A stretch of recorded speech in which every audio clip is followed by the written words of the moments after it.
A research assistant at the University of Cape Town, who's been looking at infrastructure, investment reform and regulation in Africa, has written an opinion piece titled, "Why South Africa's Latest Plan for Eskom Could Work." Katrina Godinho wrote the piece after President Ramaphosa announced Eskom would be unbundled into three separate entities, that's generation, transmission and distribution. She says the unbundling will have far-reaching consequences for South Africa's energy sector. According to Godinho, there's a number of benefits that are associated with it. She's joining us now via Skype to tell us more. Katrina, a very good morning to you. In your opinion piece, which I've read, you make a very important point that this is not the first time that a sitting president has spoken about how to change Eskom and unbundle it, but this time it might be more serious. Yes, thank you very much for having me on your show this morning. This is indeed not the first time that this has been announced by a national president at a State of the Nation address, and indeed unbundling Eskom has been national policy since 1998.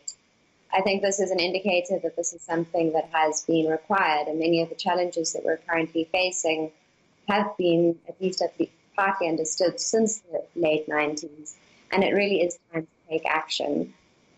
Yeah, what should happen now in your view? Share with our viewers what you think should differentiate Ramaphosa's statement on unbundling Eskom from the previous administrations. I think there are a number of differences. I think the first and most critical, which all of us are experiencing today, is that the national utility Eskom is in dire operational and financial crisis. I think all of us are day-to-day shocked, perhaps not quite as shocked as the president was when load shedding started, that there are, again, new information on the table about the extent of problems at Medupi and Kusile, the extent of the financial woes, and the possibility that the utility is seriously going to be in a financial quagmire that it won't be able to get out of it as early as April. I think that President Ramaphosa's statements are much more in-depth and much more practical, perhaps, than previous presidents. Specifically, I think the fact that he identified the urgency of establishing a transmission company first as a first step towards reform and unbundling the power sector is critical.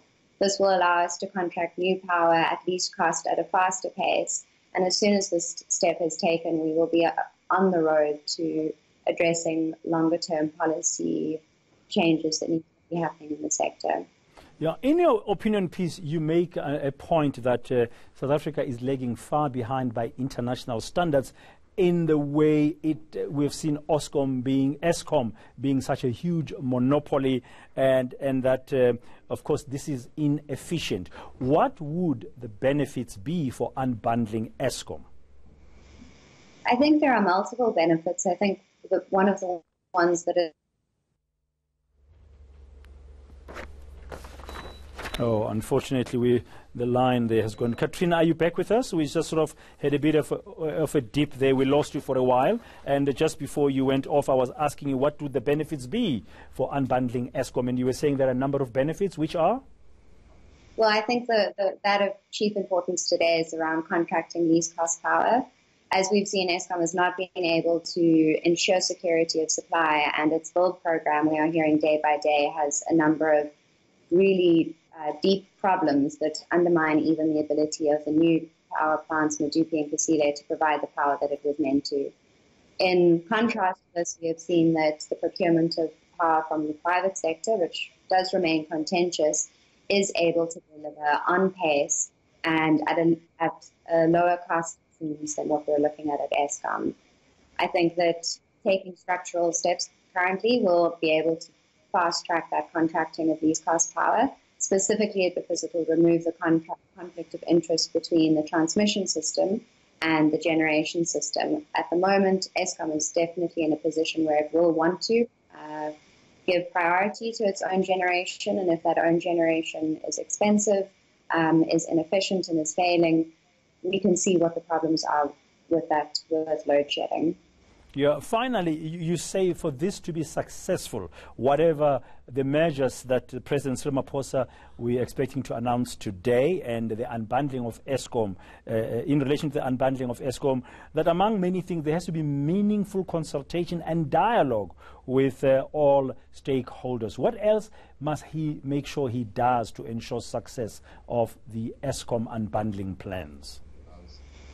I think it's very critical that he identifies and creates the necessary infrastructure within government for a strong implementation team. When you look at countries from across the world, you actually often see that unbundling is associated with the establishment of units between Treasury, Departments of Energy, and potentially, in the South African case, the Department of Public Enterprises.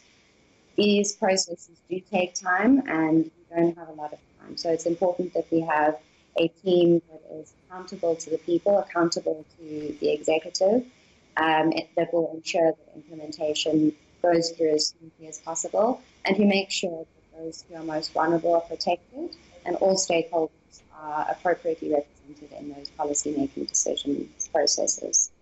Thank you very much. That's Katrina Godinya from the University of Cape Town, associate researcher, giving us some of the insights about her opinion piece regarding how to make sure that the unbundling of Eskom is successful.